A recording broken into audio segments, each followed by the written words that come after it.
नमस्कार दोस्तों, ज्योतिष का सफर के एक और लेटेस्ट एपिसोड में आपका स्वागत है। आप सबको नरेश गांधी का सादर प्रणाम।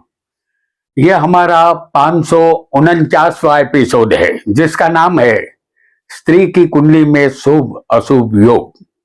दोस्तों, स्त्री को प्रकृति के रूप में मान्यता मिली है। धीरज, क्षमा, करुणा, सहनशीलता, ममता जैसे गुण उसमें पाए जाते हैं। आज की नारी अब हर क्षेत्र में बढ़ चढ़ कर हिस्सा लेती है। पूजा, प्रार्थना या आराधना करना स्त्री सुलभ स्वभाव है। काया कलेश, संयम, नियंत्रण उनके जीवन का सहज हिस्सा है। स्त्री की रचना दो विपरीत ध्रुवों को मिलाने के लिए कुदरत ने की है। स्त्री तत्व और पुरुष तत्व, इन दोनों के संतुलन से ही हमारी सृष्टि की रचना हुई है। नारी स्त्री और पुरुष दोनों को जन्म देती है और जीव मात्र की उत्पत्ति शिव से हुई है, अर्थात शून्य में से सर्जन हुआ है। इसीलिए जीवन मरण ईश्वर के अधीन है। विज्ञान ने आज बहुत प्रगति की है, लेकिन जन्म मरण का भेद वह भी उकेल नहीं पाया है। हमारे ज्योतिष शास्त्र में शून्य शनि है और शनि को जेलर कहते हैं।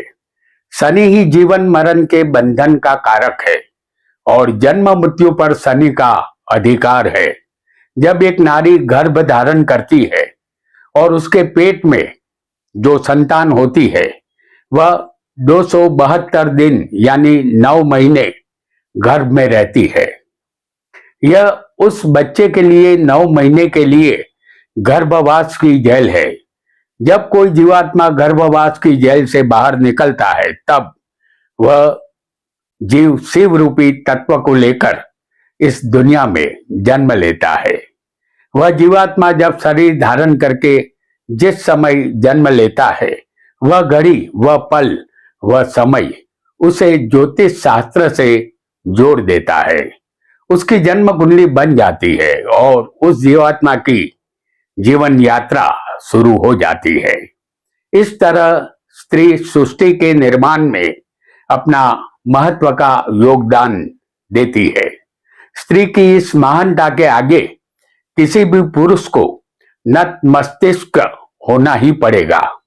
स्त्री की गौरव गाथा बहुत विशाल है। स्त्री माता, पत्नी, बहन, बेटी, वह किसी भी रूप में महान ही है और वह युगों युगों तक रहेगी, इसमें कोई शक नहीं है। आइए स्त्री की कुंडली में कुछ शुभ अशुभ योगों को जानते हैं। वीडियो को लाइक करें, शेयर करें और हमारे चैनल ज्योतिष का सफर को सब्सक्राइब करें। धन्यवाद।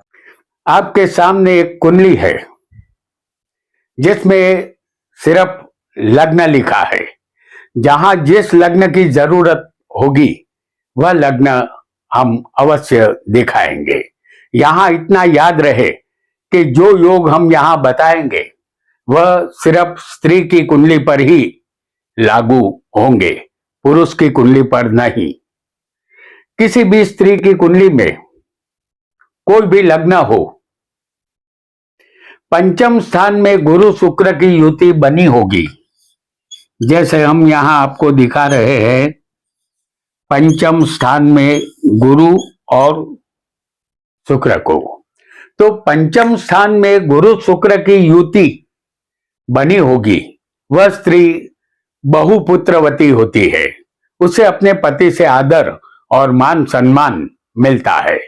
वह पतिव्रता और अखंड सौभाग्यवती स्त्री होती है।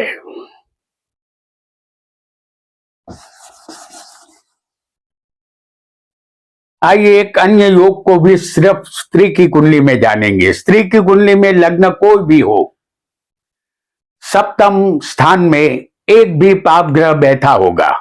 जैसे पाप ग्रह सूर्य, मंगल, शनि, राहु और केतु को कहते हैं। हम आपको सप्तम में राहु को दिखाएंगे। लग्न कोई भी हो, सप्तम में कोई भी एक पाप ग्रह होना चाहिए। हमने आपको इस सप्तम स्थान में राहु को दिखाया है। आपकी कुंडली में कोई भी अन्य पाप ग्रह हो सकता है। यदि ऐसा होगा तो स्त्री विधवा होगी। ऐसी स्त्री को शादी से पहले कुंडली मिलान करते समय पति का आयुष्य ज्योतिषियों को पूछ लेना चाहिए, ताकि आपका विधवा योग टल जाए। आइए बहुत जल्दी से एक अन्य योग को भी जानेंगे। स्त्री की कुंडली में मेष लग्न हो, जैसे आपको मेष लग्न ही समझना है। यहां स्त्री की कुंडली में मेष लग्न हो, उसकी कुंडली में अष्टम स्थान में वृश्चिक राशि में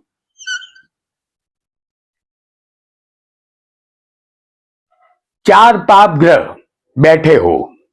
यह योग सिर्फ मेष लग्न की कुंडली में ही बनेगा। पाप ग्रह सूर्य, राहु, शनि और मंगल को कहते हैं। यहां हम आपको सूर्य, राहु,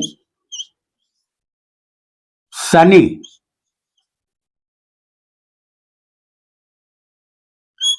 और मंगल को दिखाएंगे।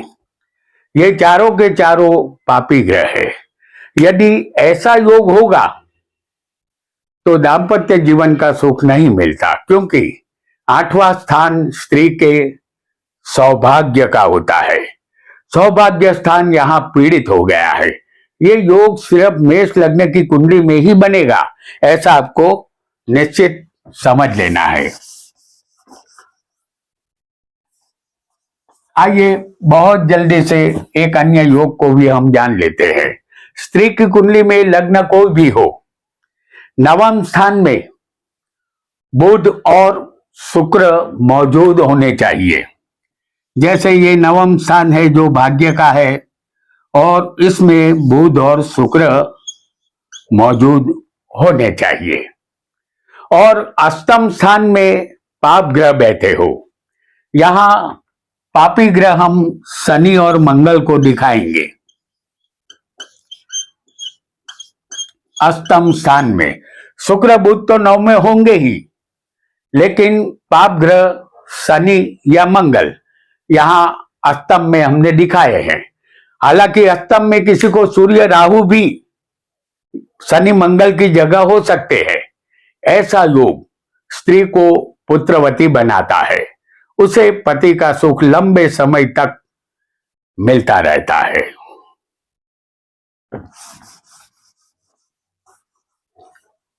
आइए बहुत जल्दी से एक अन्य योग को भी हम जानेंगे। स्त्री की कुंडली में कोई भी लग्न हो, स्त्री को सप्तम में सूर्य होगा। जैसे हम यहां आपको दिखा रहे हैं सूर्य को सप्तम स्थान में। सप्तम में सूर्य होगा तो उसका पति उस स्त्री का त्याग कर देता है। वह स्त्री अपने मायके चली जाती है, बाद में तलाक भी हो जाता है, क्योंकि उसका पति अहंकारी होता है, सत्ता चलाने का शौकीन होता है। इसी वजह से यहां दाम्पत्य जीवन सुखी नहीं बनता। जिस स्त्री की कुंडली में पंचम स्थान में मंगल हो, लग्न आपका कोई भी हो, पंचम स्थान में मंगल बैठा हो, जैसे हम आपको यहां दिखा रहे हैं मंगल को, पंचम स्थान में मंगल बैठा हो, वह स्त्री को जब गर्भ रहता है तो मिसकैरेज का खतरा भी रहता है। मिसकैरेज ना हो तो संतान का जन्म ऑपरेशन के बाद होता है, क्योंकि पंचम स्थान स्त्री के गर्भाशय को दर्शाता है और मंगल ऑपरेशन का कारक होता है। इसीलिए संतान होते समय ऑपरेशन की जरूरत पड़ जाती है। आपके सामने मेष लग्न की उदाहरण कुंडली हम प्रस्तुत करेंगे। स्त्री की कुंडली में छठे का मालिक 10वें बैठा हो। इस कुंडली में उदाहरण कुंडली जो मेष लग्न की है, छठे के मालिक बनेंगे बुध। छठे का मालिक यदि 10वें बैठा हो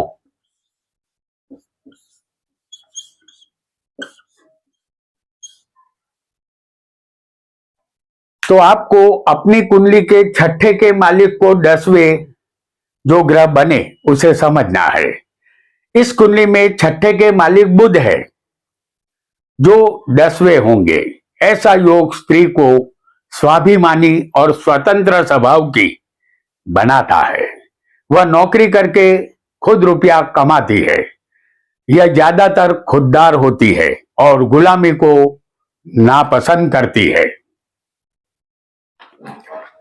आइए बहुत जल्दी से एक अन्य योग को भी हम जानेंगे।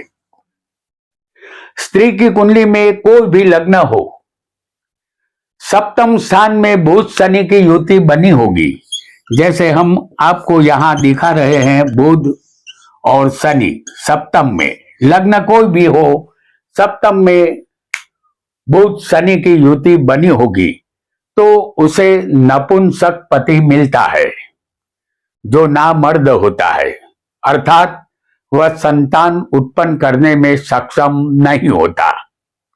स्त्री को चाहिए कि शादी करने से पहले सप्तम स्थान चेक कर लेना बेहतर रहेगा, क्योंकि बुध और शनि दोनों नपुंसक ग्रह है जो पति के स्थान में आए हुए हैं और इसी वजह से पति में नपुंसकता आ जाती है। स्त्री की कुंडली में लग्न कोई भी हो, सप्तम स्थान में शनि बैठा हो और उस शनि पर, लग्न कोई भी हो, शनि सप्तम में हो और उस शनि पर उसके शत्रु ग्रहों की दृष्टि हो। जैसे इस कुंडली में शनि सप्तम में है और मंगल, जैसे हम आपको दिखाएंगे, चौथे स्थान में, जिनकी चौथी दृष्टि शनि पर है। इसी तरह लग्न में यदि सूर्य होगा तो सूर्य की सप्तम दृष्टि सप्तम में बैठे शनि पर आएगी। सूर्य मंगल शनि के शत्रु है। ऐसा योग स्त्री की कुंडली में होगा तो वह अविवाहित रह सकती है, ऐसा आपको समझ लेना है।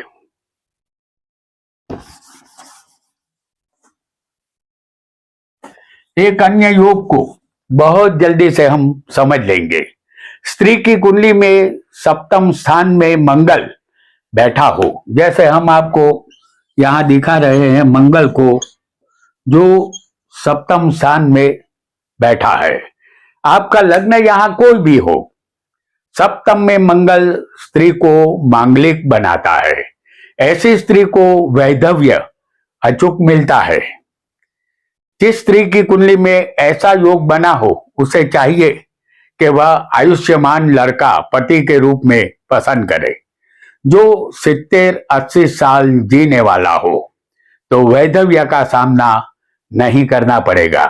लेकिन ये शादी से पहले उपाय करना होगा। ज्योतिष को जा करके पूछना है कि जो लड़का मेरे लिए है क्या वो 70-80 साल जिएगा। उसके बाद ही कुंडली मिल जाने पर आपको शादी बनानी है। तो दोस्तों, आज हमने स्त्री की कुंडली में शुभ अशुभ योगों को जाना। आज इतना ही। आपका बहुत बहुत धन्यवाद।